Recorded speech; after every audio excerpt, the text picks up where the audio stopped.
Welcome to Shadow the Stereotypes, where our intention is to empower Black men to live extraordinary lives.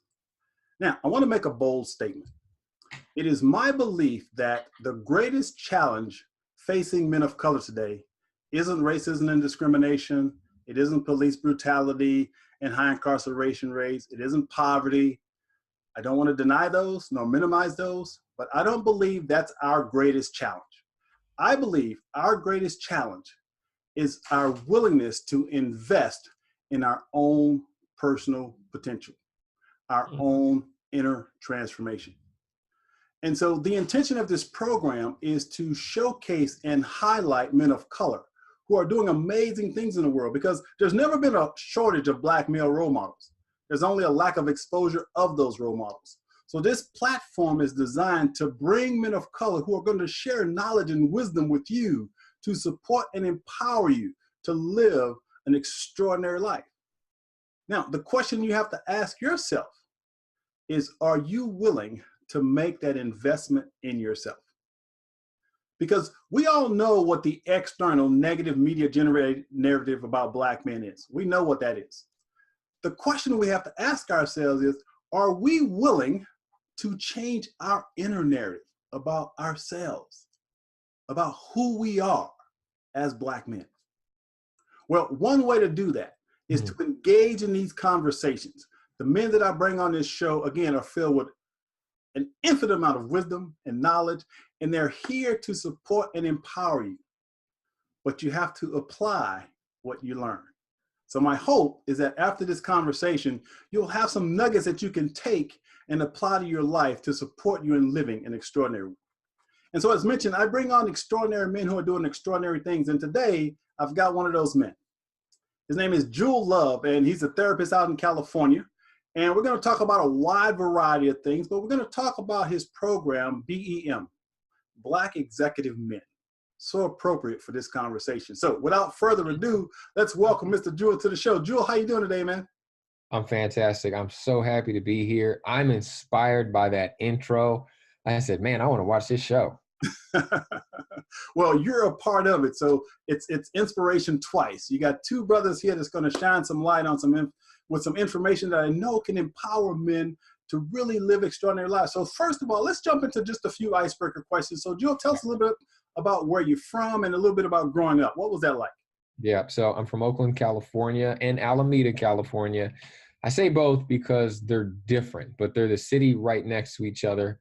Oakland, we all know Oakland. Alameda, it's like a quiet kind of a suburb, but it's in the middle of the San Francisco Bay Area, in some ways very literally because it's an island, but it's right next to Oakland. Anyway, both very diverse, welcoming places in my mind, in my mind's eye. Grew up in a Buddhist community.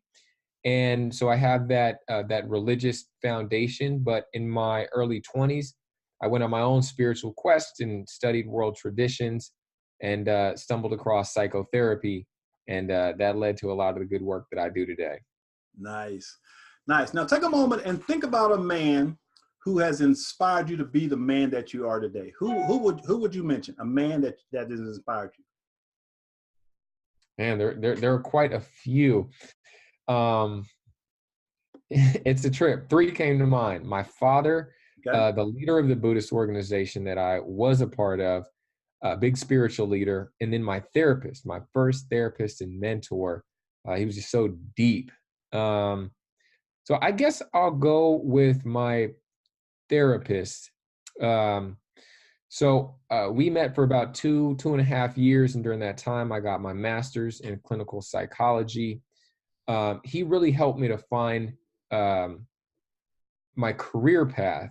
And, you know, there's many parts of ourselves, but that part at the time was out of sorts. And he helped me to, you know, straighten that out and figure out who I was in that regard and the gifts that I had for the world. And that's some of the work that I'm now doing on a larger scale or more niched scale, but it has the potential to be significant today. So I feel like I owe that to him. And his name was? Dr. Donald Kilhefner. Donald Kilhefner, PhD. Great. Put that energy out there. Put that name in there so we can Yeah. Sending love to you, Don. Bless.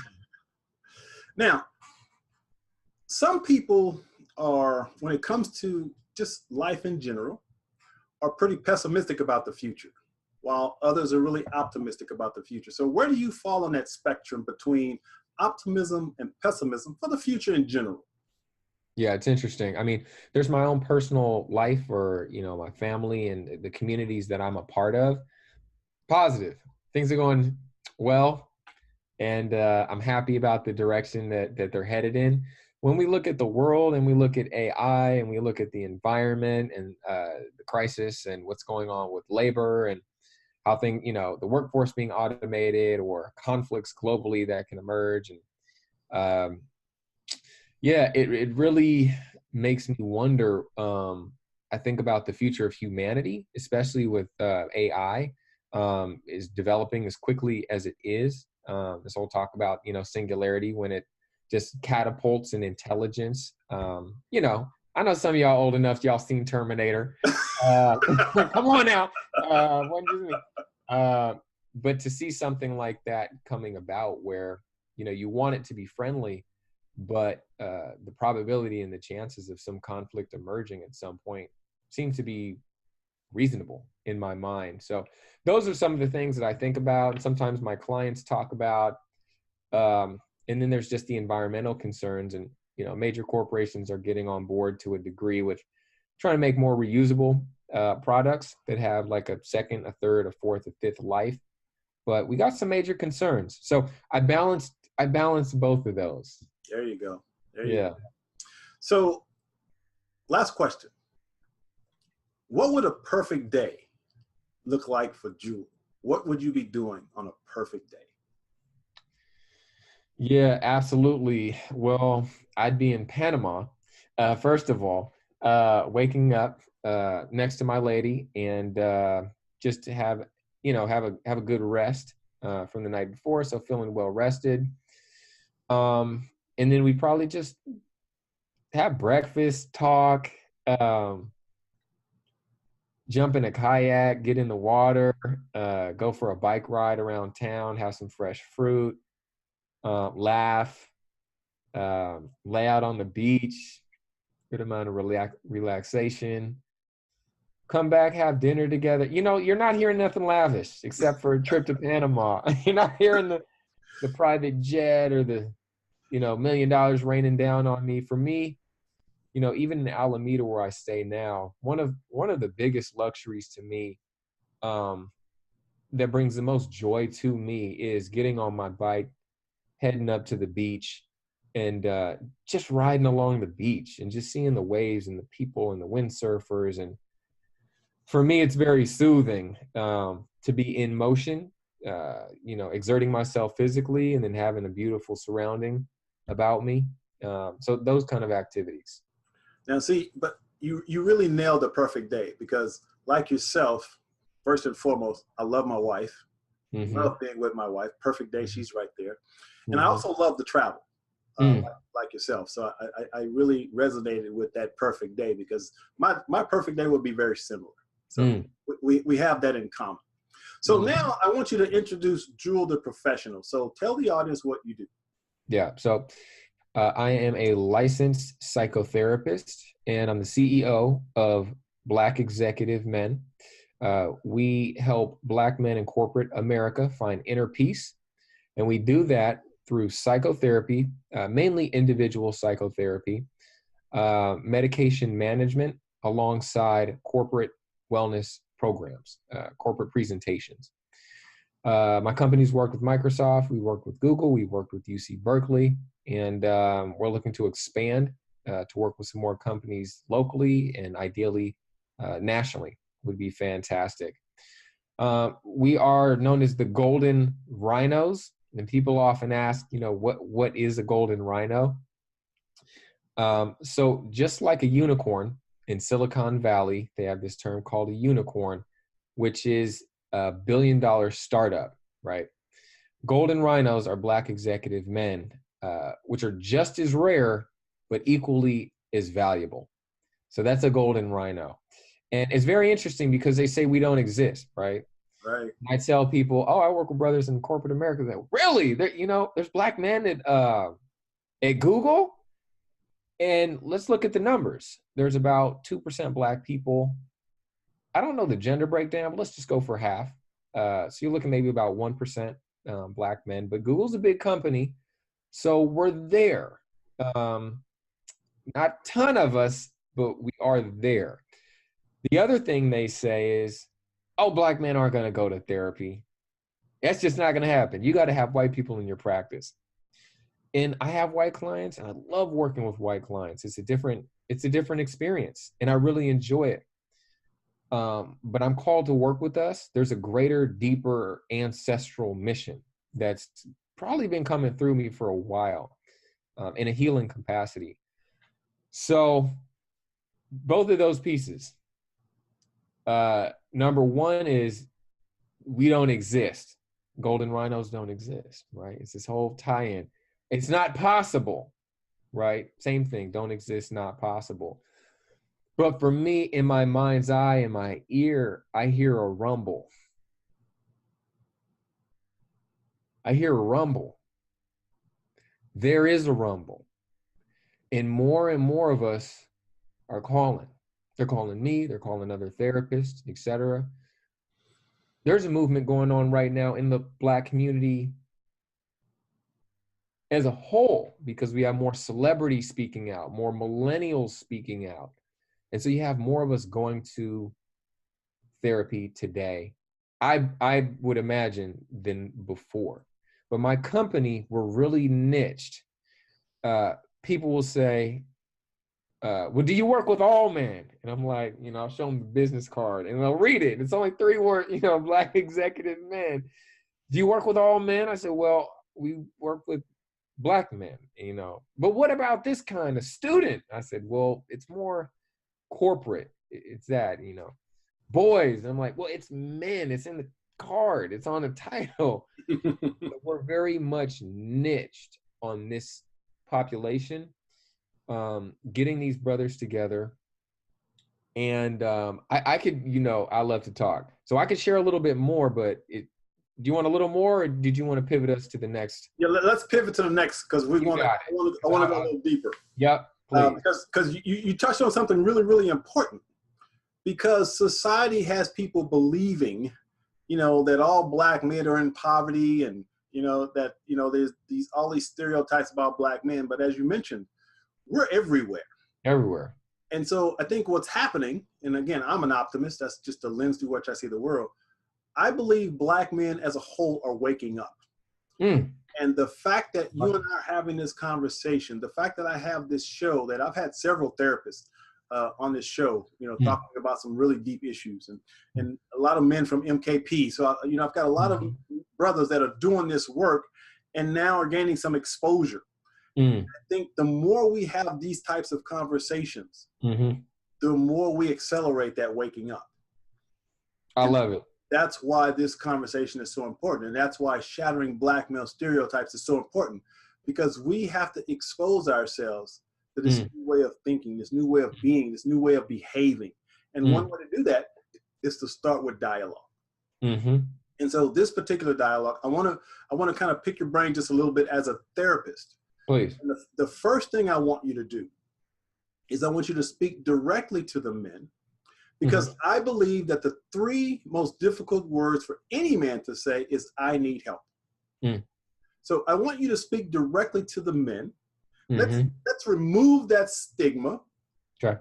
And let men know that it is actually a sign of strength to ask for help, versus shrinking back and saying, I can handle it all on my own. So just speak to that as a therapist. Yeah, absolutely. If you want to be stronger and be more decisive in corporate America, or in your relationships, to be more loving, emotionally strong and attuned, balanced, working with an expert can take you there, and it can take you there so much faster than talking to your friends about it, or your partner about it. Or, I mean, this is not for everybody, for many people, this is warp speed education. And that's what therapy is. It's education that most of us never got. And I'm going to keep it real. Most people, period, Black or otherwise, never got this education. And so cast the stigma aside, go and get it. It is for you. It is for the life that you want to live, like really tapping into who you are inside, unlocking, for accessing, identifying, accessing, and unlocking your potential as a man, as a Black man. And that resource is available for you. I would say just go out and find a therapist ASAP that's a good fit for you. That's key. Someone that you can connect with. But once you do, I'm sold. I couldn't recommend it more. It's an excellent investment into who you are, your whole lineage, actually. And so what we must be willing to do as men of color, we all know the challenges. They're obvious. But as I mentioned at the beginning, our challenge is to be willing to make the investment in our own personal growth and transformation. Now, I've been doing this work for more than 25 years. I've written 7 books. Wow. I've been on national television and all of that. And I'm still on this mission to support and empower men of color to begin what I'll call the inner journey, the inner journey of transformation. Now, Jewel, you and I have something in common. We do. We're both graduates of the MKP New Warrior Training Program. That's right. And for me, it was a really transformational experience. And so what I know is there's lots of ways to support us in connecting with who we are authentically as men. Going through your program, working with you is one way, but MKP is another way that really impacted my life. Now, I understand and I believe that there are only 2 things that'll cause a man to want to change. One is pain, and the other is what I call divine discontent. So where were you when you decided to make that leap to do the MKP training? What triggered you to want to do that training? I think it would be the second one. Okay. So, you know, for those dialing in who don't know, MKP program that we're both graduates of, the Mankind Project, both national and international in scope, you know, something like 50,000 graduates, significant size, right? Organization, powerful. I had already gone through, with the man I was talking about earlier, an initiation into mature masculinity. And it was a one-on-one initiation. It was very powerful, and it happened over 2.5 years. So it was just week by week, little by little, and very comprehensive. What it lacked was a community aspect to it. So when I started researching MKP, and you know, it came into my life in an awesome way that it did, just at a workshop, and I found out about it from another man who was there, and just really kind of like synchronistic experience. I started listening to interviews kind of like these from men who had been through the weekend experience, and I heard something in them, about them, and I said, I want that. I know I want that. And it took me a couple of years before I actually went and did it. But when I did it, I was ready. And I was just like, you know what, I just can feel some alignment with the energy there and the vibe, and I want to experience it for myself. So there was something that was wanting me to get to my next level of manhood, masculinity, spiritual evolution, etc. And I felt like MKP could help take me there. I can't say I was in necessarily pain at the time, but more of wanting more from life and wanting more from myself. Yeah. Yeah, and that is that divine discontent. Divine discontent. Yeah, that's that inner knowing that something is just off. You may not have the words for it, but you just feel in your gut that just, You know, you may have the house, the life, the cars, the stuff, but Yep. there's something missing. You don't know what that something is. And so Mm. it's that soul awakening, I call it. Soul awakening. And so for the men who are watching this, I want you to just ask yourself, have you had that feeling that maybe you've got all the stuff, you know, the external things, but something you don't have that true intimacy and connection that you intuitively know is available, but you may not know how to get it. Mm. So here's an opportunity for you to ask yourself some deeper questions. Mm-hmm. Are you willing? Because that's the key. Are you willing and are you open to the possibility that your life could be much more rewarding, fulfilling, and that you could experience an authentic expression of who you are? Now, when I say things like that around some Black men, they kind of look at me like, damn, you've been hanging around with white people too long. But the truth is, as human beings, we have access to what I'll call the divine spark in us. Yeah. And unfortunately, very few of us are willing to take that journey to get to that self, to get to that authentic self, who we really are. But the reason I do this show is because I've been to hell and back on my own. Mm-hmm. I've had that death and resurrection. Mm-hmm. Michael Taylor really is. So I know what's available. And the reason that I do this show is to support and inspire and to challenge men to want to take that journey. Mm-hmm. And so I want to just talk about a couple of things real quickly, Jewel. Yep. I know we as men of color struggle with, maybe we don't talk about it, because Mm-hmm. you deal primarily with what we call successful men. Yeah. And I don't think it matters if you're from the streets or if you're from in the suites. We all have the same inner issues to deal with, but it's Mm-hmm. unique when we get to the suites because we have some different psychological challenges. For example, when I was 23 years old, I bought my first house. I was managing a multi-million-dollar company. And my best friends, my three best friends, were still, you know, living with their parents and, you know, not really ambitious and weren't doing a whole lot. And so I was reaching out to them. I even offered them jobs to come work with me, to move away from our hometown, come work with me. None of them wanted to do it. Now, these are young men that I grew up with who I loved dearly. And yet there was a sense of not rejection, but a sadness because my friends didn't want to get out of that environment. And I really struggle with just kind of feeling disconnected. So in your experience, when you're dealing with Black men who are successful, do you have similar conversations? You know, we get, shall I say, we get out of the hood, if you will, and we succeed. For some of us, I think there's an emptiness sometimes. Have you had that experience? Yeah.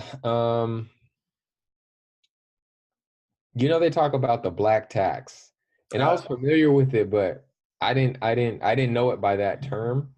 So, you know, these are for, you know, the folks that have made it out of the hood, et cetera, the family doctor, you know, lawyer, professor, et cetera, tech person these days, but still have family that are um, struggling financially and in certain ways, but they need assistance, and so may be giving them money basically, or a place to stay, or resources, kind of things like that.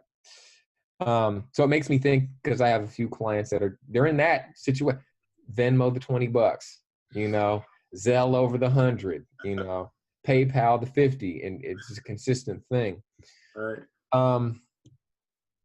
So as far as leaving like friends behind, or maybe even family, I think one thing I can speak to that feels like it resonates is a sense of two things. One is a sense of loneliness. A lot of these guys are alone. You would be surprised, but they talk about being on an island. So on one level, it is racial because they may be the only black person, black man in their department or division, or definitely on their team. But it's something even deeper than race, because they could be around other Black men or their friends, or their friends could be multicultural as well, but they'll still feel only so connected. And then when we start talking, they talk about how not only do they feel isolated and alone, but they don't really know who they are, going back to your point. And so that then really makes sense for them to feel isolated and alone, because they haven't had that sense of intimacy with themselves within. So it's oftentimes that's the work that we end up getting to, is around, who are you? Going inside. I'm serious. What do you like to do for hobbies? Many of these guys started off in maybe a broken family, and they were the sibling that just had executive functioning on point, and ended up, being able to raise the other kids, PhD, corporate America, but never got that education on, well, hold up, let's slow it down. Let's figure out who you are authentically in this whole equation. So those are some of the things that come to mind. The other piece, and it is more of like a class type of piece. So brothers who are born into like middle or upper middle class may have struggle relating to folks, more on the street level or working class. And there's this Blackness component of not feeling Black enough for working class Black community, but then too Black for the white workplace.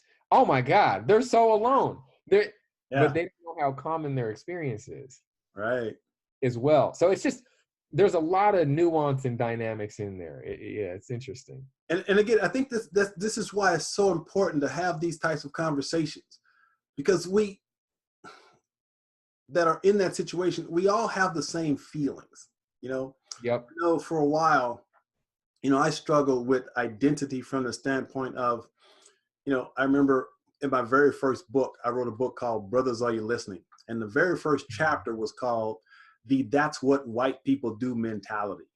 And in that chapter, I talked about, all my life, I was accused of trying to be white because I did this, I did that. I used to surf. I was from Corpus Christi, Texas. I had a surfboard in my bedroom, and my friends would come over and go, "Dude, what are you doing with a surfboard?" They do have a Black Surfers Association, but I digress. But my point is, the thing that, I don't want to say saved me, but really shifted me. I'm a huge fan of a guy named Wayne Dyer. Wayne Dyer? Oh, yeah. And when I was in my 20s, I read a book by Wayne Dyer. And Wayne Dyer said this: as a human being, you have within you the capacity to do anything any other human being has ever done. And if it hasn't been done, you can be the first. Now, there was something in that statement that really stuck with me.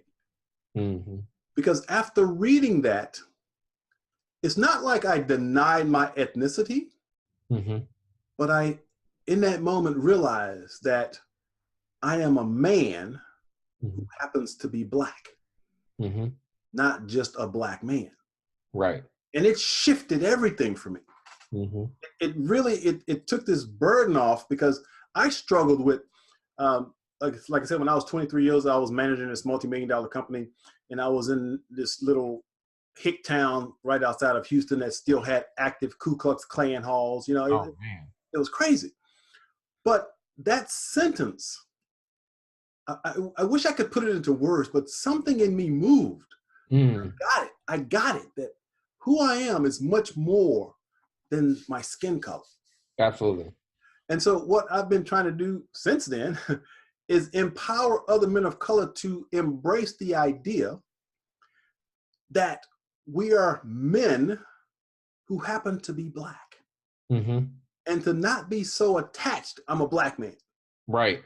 And that's not denying your ethnicity. No. That's affirming your humanity. And so there's our alarm. So that's something that I think we need to have a conversation about. I like that.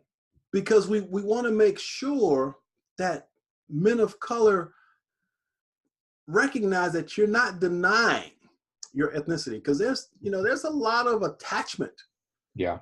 to race. Yep. And if that's how you choose to view the world. But I think it's important for us, as you mentioned, to do that inner work so that Yep. we can get to that authentic self, who we truly are as human beings. And that's a whole nother conversation.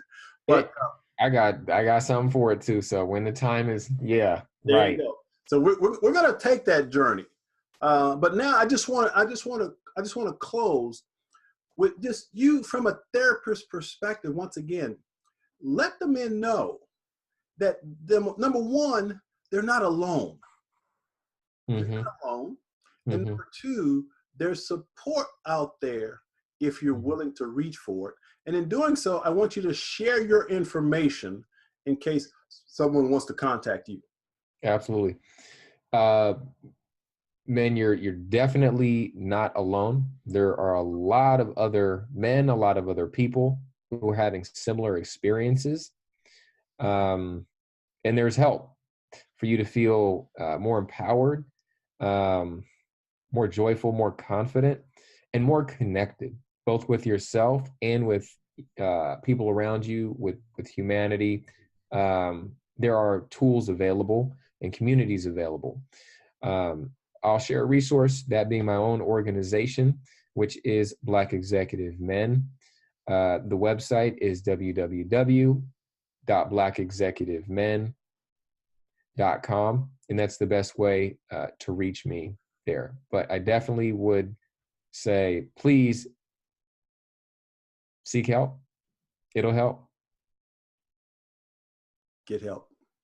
Mm-hmm. No weakness in that, my brothers. No. Well, Joel, we definitely have to do this again. And Yeah. I do want to throw this out there, dude. Yeah. I love your name. Thank you. And what's cool about that is, as a therapist, to be named Love. Love. How freaking cool is that? I'm telling you, it's ancestral. This thing was mapped out by some divine forces. All right, we're going to give you one last opportunity. Just any closing thoughts you want to share with the audience as we move out? Closing thoughts? Yeah, I just want to thank you for hosting this show. This is powerful. The thinking that you're promoting here, it's very powerful, and could be very healing for men as well. So I just want to thank you for what you're doing. I appreciate you having me on your show.